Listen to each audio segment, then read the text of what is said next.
Friends, మీ అందరూ ఎలా ఉన్నారు? బాగున్నారా? చూడండి, వేడివేడిగా శనగపిండి కొత్తిమీర బజ్జీలు. కొత్తిమీర మనం తెచ్చుకుంటాం కదా, అంటే తెచ్చి 2 రోజులు అయింది, ఫ్రిడ్జ్లో పెట్టాను. ఇదేమో కొంచెం ఆకు వాడింది అనమాట. ఫ్రిడ్జ్లో పెట్టినా మనకి అంత దీనిగా రాదు కదా. చూడండి, ఇవ్వండి, చూసారా? ఇలా ఉంచుకొని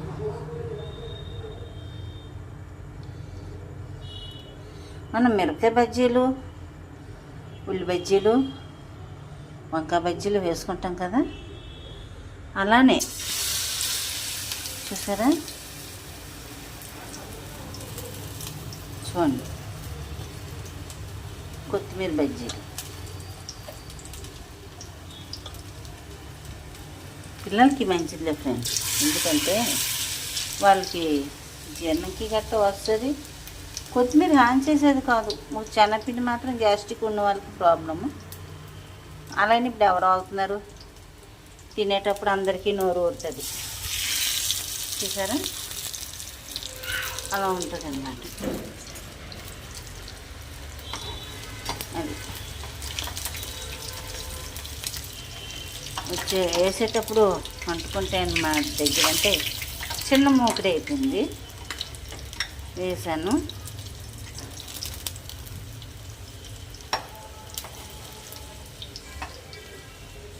వచ్చేస్తాయి చూసారు కదా? ఇలా వేయించుకొని ఇది తీసుకోవటం పక్కన ప్లేట్లోకి. ఓకేనా? సింపుల్లో ప్రాసెస్. శనగపిండి ఎలా కలుపుకోవటం నేను చెప్పవలసిన లేదు, ఎందుకంటే ప్రతి ఒక్కరికి తెలిసిందే. బజ్జీల కోసం, పకోడీ కోసం మనం అది కలుపుకోండి, ఇది కలుపుకోండి అని మనం ప్రత్యేకించి మన సొంత సెల్ఫ్ డబ్బాలో కొట్టక్కర్లేదు. ఈ రోజుల్లో రాని వాళ్ళు ఎవరు ఉన్నారు చెప్పండి? మనం ఇది చేసుకున్నాం చూపిస్తే చాలు, కానీ అంతే కదా. ఏమంటారు మీరు? మీతో మాట్లాడుతుండే వేస్తుండు తీయడానికి మాడిపోతున్నాయి. చూసారా?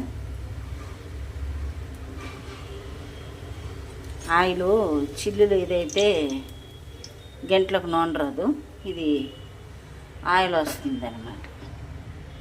చూసారా ఎంత ఆయిల్ వచ్చిందో?